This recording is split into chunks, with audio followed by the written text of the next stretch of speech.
સૌને મારા નમસ્કાર સાથીઓ। આજ તો આમ જાહેર જ ગુડ ફ્રાઈડે નહીં, પરંતુ આપણે સતત આ વિસ્તારની અંદર જનસેવાના કામથી લોકોની વચ્ચે રહીને સતત રજાથી દૂર રહીએ છીએ અને લોકોનું કામ કરવાનો પ્રયાસ તમારા બધાના આશીર્વાદથી કરીએ છીએ। છેલ્લા 3 વર્ષથી ધારાસભ્ય બન્યા પછી સતત લોકોની વચ્ચે લગભગ 3,3500 કરોડના વિકાસ કામોની મંજૂરી, અનેક વિકાસ કામો પ્રગતિ ઉપર, ખેડૂતો, પાણી, ખેતી, યુવાનો, મહિલાઓ અને ગામડો, આ તમામ લોકોના સર્વાંગી વિકાસ માટે તમારા બધાના આશીર્વાદથી આપણે કામ કરી રહ્યા છીએ। હજુ આવનારા દિવસમાં ખૂબ લાંબો સમય આ વિસ્તારના સર્વાંગી વિકાસ માટે તમારે અને મારે કામ કરવાનું છે। એમાં તમારા બધાના ટેકાની, તમારા બધાના સાથની અત્યંત આવશ્યકતા છે। આજે ખૂબ મહત્વના વિષય પર તમારી સાથે ફેસબુક લાઈવ થયો છું અને એ છે સ્થાનિક સ્વરાજની ચૂંટણી। તમે જાણો છો કે સ્થાનિક સ્વરાજની ચૂંટણી આખા ગુજરાતમાં જાહેર થઈ છે, પરંતુ એમાં સૌથી મહત્વનો વિષય એ છે આપણો અમદાવાદ જિલ્લો। અમદાવાદ જિલ્લા પંચાયતની ચૂંટણી છે, વિવિધ તાલુકા પંચાયત અને નગરપાલિકાની ચૂંટણી છે। એમાં આપણી વિરમગામ વિધાનસભા એટલે કે તમારી વિરમગામ વિધાનસભાની અંદર વિરમગામ નગરપાલિકાની ચૂંટણી છે, વિરમગામ તાલુકા પંચાયત, માંડલ તાલુકા પંચાયત અને દેત્રોડ તાલુકા પંચાયત, અને આ તમામ આખી વિધાનસભાના અંડર આવતી 8 જિલ્લા પંચાયતની ચૂંટણીઓ પણ સાથીઓ આપણા ત્યાં થવાની છે। અમારા જિલ્લા પંચાયત અને તાલુકા પંચાયત અને નગરપાલિકાના સર્વે સદસ્યોએ છેલ્લા 5 વર્ષની અંદર બનતા તમામ એવા પ્રયાસો કર્યા કે ડબલ એન્જિનની સરકારને વેગ મળે, અને એટલા માટે તાલુકા, જિલ્લા અને નગરપાલિકાના સદસ્યોએ કરેલા કામ માટે, એ લોકોએ કરેલી મહેનત માટે, એ લોકોએ સર્વાંગી વિકાસમાં પોતાનો જે રીતે સાથ સહયોગ આપ્યો છે એ બદલ સૌ પ્રથમ તો એ સૌ લોકોને ખૂબ ખૂબ અભિનંદન પાઠવું છું અને ભવિષ્ય માટેની શુભેચ્છાઓ પાઠવું છું।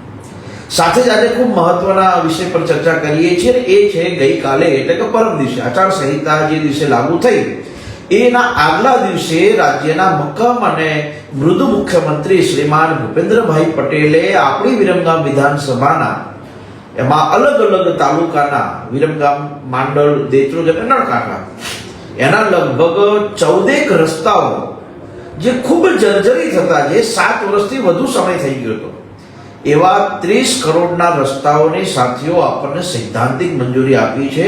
એટલે આ તમામ રસ્તાઓ નવા બનવાના છે।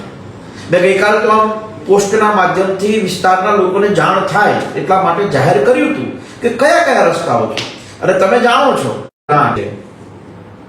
મારી ગ્રાન્ટ હોય ત્યારે મારો એવો હંમેશા પ્રયાસ હોય છે કે આપણે બધા સાથે મળીને આ દિશામાં કામ કરીએ કે લોકોને ખબર પડે કે કઈ ગ્રાન્ટ ક્યાં વપરાય છે। અને એટલે હું ચાહે સરકારની ગ્રાન્ટ હોય, ચાહે મારી ગ્રાન્ટ હોય, ચાહે આયોજનની, બધી જ ગ્રાન્ટ હંમેશા હું પોસ્ટર બનાવીને લોકોની વચ્ચે મૂકું છું। અત્યારે થોડી ચર્ચા તમારા બધાની વચ્ચે કરું। એક બહુ મહત્વનો રસ્તો હતો દેત્રોડ જીવાપુરા, લગભગ 3 કિલોમીટરનો રસ્તો, જીવાપુરાથી સીધું દેત્રોડ જવાય, પણ રસ્તો ખૂબ ખરાબ હતો। એક થોડી વાત તમારા બધાને ધ્યાને મૂકવું, રોડ કયા મંજૂર થાય?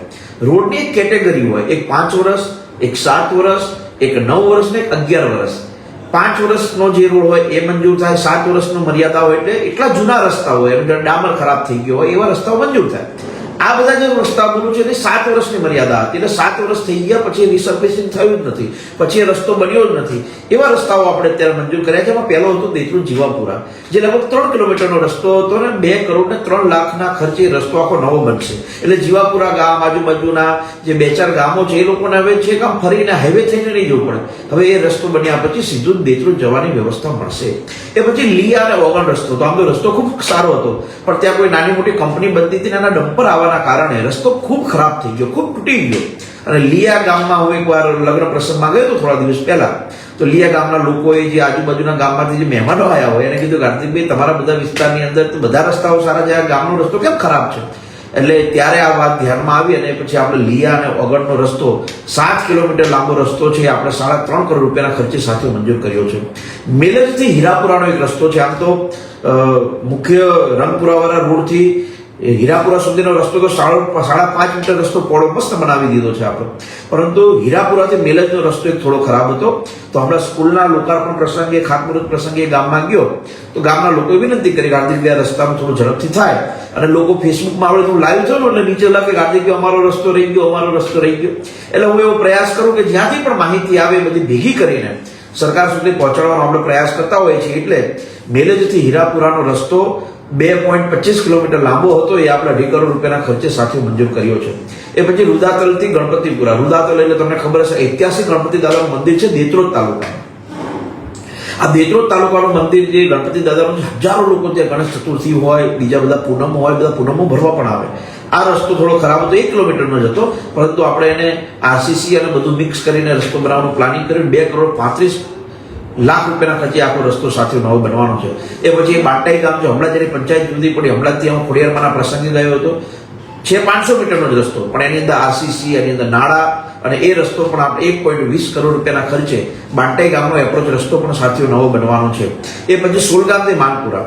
આમ તો હમણાં જ અમે 3 તારીખે ગઈકાલે ઘણા કાર્યક્રમો ત્યાં કરવાના હતા, આજે જ સોરી, પરંતુ આજે આચારસંહિતાના કારણે આપણે ઘણા બધા રસ્તાઓ માંડલની અંદર ખાતમુહૂર્ત ન કરી શક્યા. પરંતુ આપણે એક નવો રસ્તો સોલગામથી માનપુરા એટલે કે બોચરજીવાળા હાઈવેથી સીધો જ સોલગામ જતો રસ્તો છે, એ રસ્તો 4 કિલોમીટરનો છે, એ પણ 2.35 કરોડ રૂપિયાના ખર્ચે નવો બનવાનો છે. એની પણ આપણે સાથે મંજૂરી લાવ્યા છે. પછી દેખાવાળા એપ્રોચ રસ્તો છે, 500 મીટરનો છે, ગામને એન્ટ્રન્સનો રસ્તો છે. ગામ બહુ મોટું છે, એટલે દેખાવાળાનો રસ્તો 1.35 કરોડ રૂપિયાના ખર્ચે આરસીસી ડામર બધું ભેગું થઈને નવો બનશે. એમાં પણ નાણાં આવવાના છે અને ગામની સુંદરતામાં એક વિશેષ પીછી ઉમેરાશે આ રસ્તો બન્યા પછી.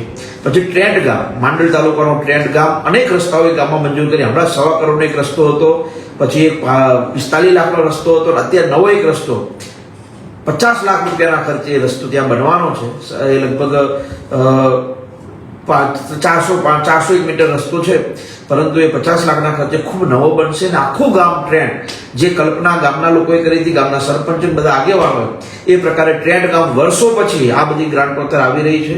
અને આપણે ટ્રેન્ડ ગામની અંદર પણ આ રસ્તો બનાવવાના છે. પછી દાલોદથી ઢીડાસના રોડ છે, એ 7 કિલોમીટર લાંબો રસ્તો છે અને 3.85 કરોડના ખર્ચે આ રસ્તો સાથીઓ બનવાનો છે. પછી એક સિરજથી ડેડાણ, આવા સિરજ ગામના બધા આગેવાનો, વિશુભા અને કશુભા અને મારા સરપંચ ને બધા બહુ અમને કે હાર્દિકભાઈ અમારો ડેડાણાવાળો રસ્તો બહુ ખરાબ છે, આપણે 2.5 કરોડ રૂપિયાના ખર્ચે સિરજથી ડેડાણાનો રસ્તો સાથીઓ નવો બનવાનો છે. આપણો વિરમગામ તાલુકાનો ઘોડાથી થુલેટા રોડ, ઘોડા ગામના આગેવાન અમારા ભરતભાઈ, થુલેટાના આગેવાન અમારા કનુભાઈને લોકો બહુ ટાઈમથી અમને કહેતા હતા કે રસ્તો ખરાબ થઈ ગયો છે. આપણે લગભગ 4 કિલોમીટર લાંબો એ રસ્તો છે અને એ રસ્તો આપણે 4 કરોડ રૂપિયાના ખર્ચે આખો નવો સાથીઓ બનાવવાના છીએ. સાથે જ સુવાડાથી મોટી રાંતાઈનો એક રસ્તો છે. મોટી રાંતાઈ ગામના લોકોએ હમણાં પેપરની અંદર પણ આપ્યું હતું કે અમારો રસ્તો ખરાબ થઈ ગયો છે, 4 કિલોમીટર લાંબો રસ્તો છે. એ રસ્તો પણ આપણે 3 કરોડ રૂપિયાના ખર્ચે સાથીઓ નવો બનાવવાના છીએ. અને છેલ્લો રસ્તો એ છે ખેરડાથી ઇન્દ્રપુરા, લગભગ 1.5 કિલોમીટરનો રસ્તો છે અને 1.55 કરોડના ખર્ચે સાથીઓ નવા બનવાના છે. એટલે 13 રસ્તા એવા છે જે રસ્તાઓ લગભગ 31 કરોડ રૂપિયાના ખર્ચે આખા નવા બનશે. આ બધા 7 વર્ષની મર્યાદાના રસ્તા હતા. હવે આપણે ચૂંટણી પછી એક લોટ લેવાના છીએ કે એ જે રસ્તા છે બધા 5 વર્ષની મર્યાદા હોય, એટલે 5 વર્ષની મર્યાદાના રસ્તા હોય અને જર્જરિત થઈ ગયા હોય એવા ઘણા બધા રસ્તા, મારું લિસ્ટ પણ આવી ગયું છે. તો એ બધા રસ્તા પણ સાથીઓ મંજૂર થાય એ દિશામાં અમે લોકો પ્રયાસ કરી રહ્યા છીએ. મારો માત્ર આજે ફેસબુકના માધ્યમથી લાઈવ થવાનો એટલો એક ધ્યેય છે કે તાલુકા જિલ્લા નગરપાલિકાની ચૂંટણી આવે છે. જે રીતે તમે ધારાસભ્ય તરીકે મને ચૂંટીને મોકલ્યો, એટલે ભારત સરકાર માન્ય નરેન્દ્રભાઈના નેતૃત્વમાં ચાલે છે, ત્યાં મજબૂત એન્જિન છે. આપણું ગુજરાત માન્ય ભૂપેન્દ્રભાઈ અને હર્ષભાઈ સંઘવીના નેતૃત્વમાં સરકાર છે, ખૂબ મજબૂત નેતૃત્વ છે. તમે લોકોએ મને નાની ઉંમરે ધારાસભ્ય તરીકે અહીંયા ચૂંટીને મોકલ્યો. કોઈ એવું ન કે હાર્દિકભાઈ તમે અમારા વિસ્તારમાં નથી દેખાય. સતત આપણે કાર્યક્રમોમાં જઈએ છીએ, લોકોની વચ્ચે જઈએ છીએ, બનતી તમામ વિકાસની યોજનાઓ આપણા વિસ્તારની અંદર આવે એ કામ કરીએ છીએ.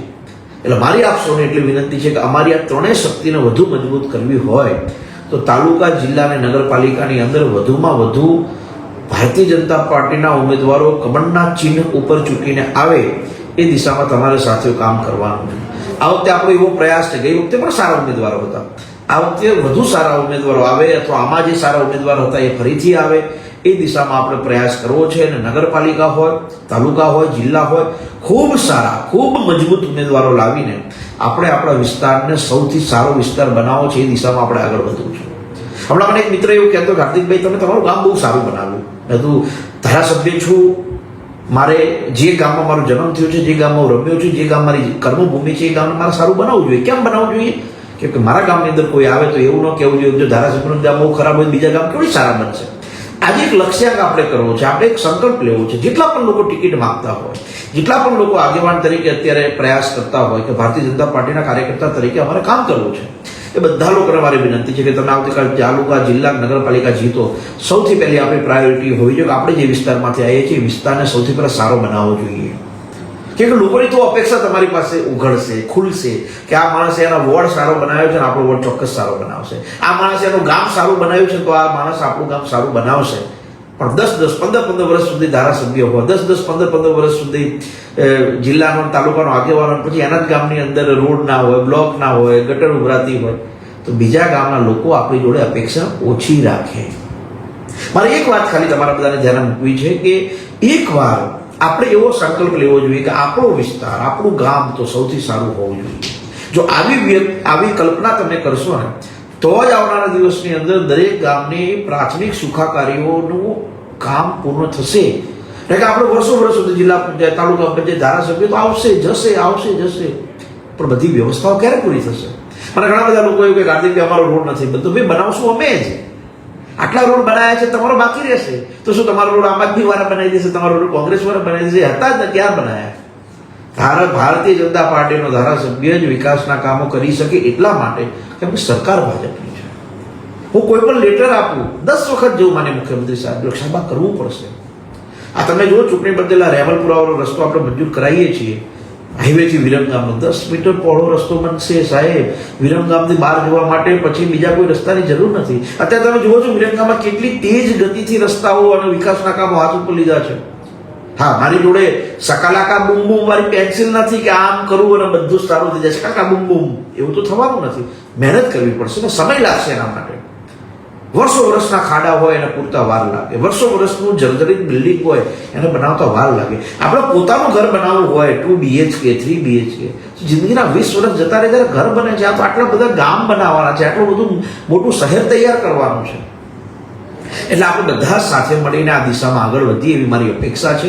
ઉમેદવાર કોઈ પણ આવે, નાત જાત મારો તારો બધું ભૂલીને કમળનું નિશાન જે લઈને આવે, કમળના નિશાન ઉપર તમારો મત પડે અને ભારતીય જનતા પાર્ટીની ટીમ, આપણો તાલુકા, જિલ્લા, નગરપાલિકાનો સદસ્ય વધુ સશક્ત અને મજબૂત બનીને આપણા વિસ્તારની અંદર મારી સાથે ખભોથી ખભે મિલાવીને કામ ચાલે, જેથી કરીને તમે અને મેં જે કલ્પના જોઈ હતી કે મારું વિરમગામ સર્વશ્રેષ્ઠ વિરમગામ હોય એ દિશામાં આપણે આગળ વધવું છે.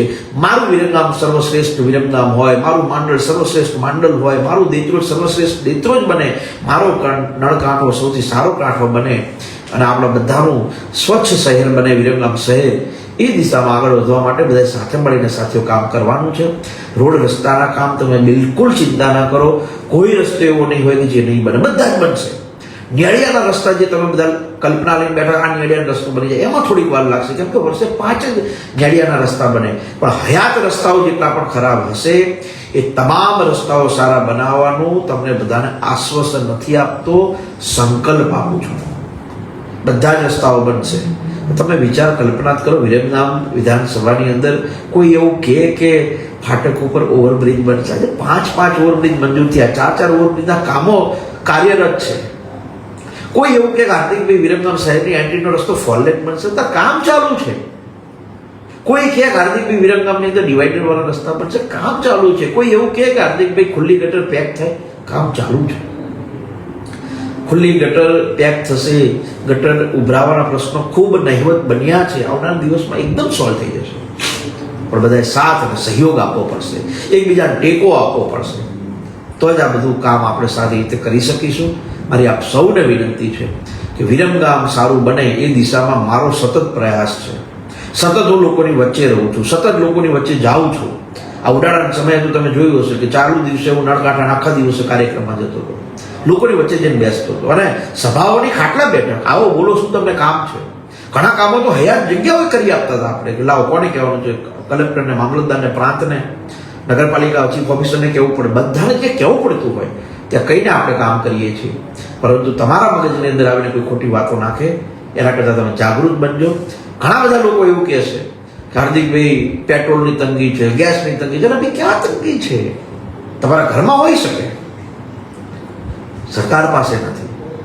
આજે આખું વિશ્વ હળગી રહ્યું છે ત્યારે એકમાત્ર ભારતનો ઝંડો આસમાન ઉપર ફરકી રહ્યો છે માત્ર ને માત્ર નરેન્દ્રભાઈ મોદી જેવા સશક્ત નેતૃત્વના કારણે. યુસીસીનું બિલ આવ્યું, કોઈ કલ્પના ન કરે યુસીસીનું બિલ આજે રજૂ થયું. લગ્નના કાયદાઓ બદલાયા, રામ મંદિર બન્યું, અયોધ્યાની અંદર જે વર્ષો પછીની તમારી મારી કલ્પના હતી એ કલ્પના પરિપૂર્ણ થઈ. એટલે બધા સાથે મળીને કામ કરીએ, વિકાસને ટેકો આપીએ. નગરપાલિકાની ચૂંટણી છે, ઘણા બધા લોકો અપક્ષ ફોર્મ ભરશે, ઘણા બધા લોકો ચૂંટણી લડવાના પ્રયાસો કરશે, પણ તમારું વિઝન ક્લિયર હોવું જોઈએ. જો એક વાત બહુ ક્લિયર છે કે તમે લોકોએ 2021ની અંદર સ્પષ્ટ બહુમતી નગરપાલિકાને આપી તો આટલા કામ થયા. પહેલા તો એકબીજાની સાંઠગાંઠથી નગરપાલિકાના પ્રમુખ ઉપપ્રમુખ બની જતા, એના કારણે કામો નતા થતા. છેલ્લા 5 વર્ષની અંદર ઘણા બધા કામો થયા. હું એવું નથી કહેતા બધા થઈ ગયા, ઘણા બધા કામો થયા છે. આવનારા દિવસમાં પણ જો સ્પષ્ટ બહુમતી મળશે તો તમે કલ્પના નહીં કરી હોય વિરમગામ કેવું હશે, ખૂબ સારું વિરમગામ બનશે. દરેક સમાજને સાથે લઈને, દરેક વર્ગને સાથે લઈને આપણે આપણા વિરમગામ માટે આગળ વધવું છે.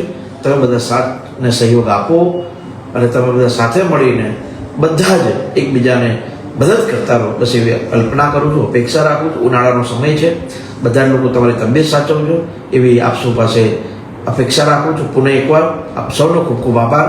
જય હિન્દ, જય ભારત.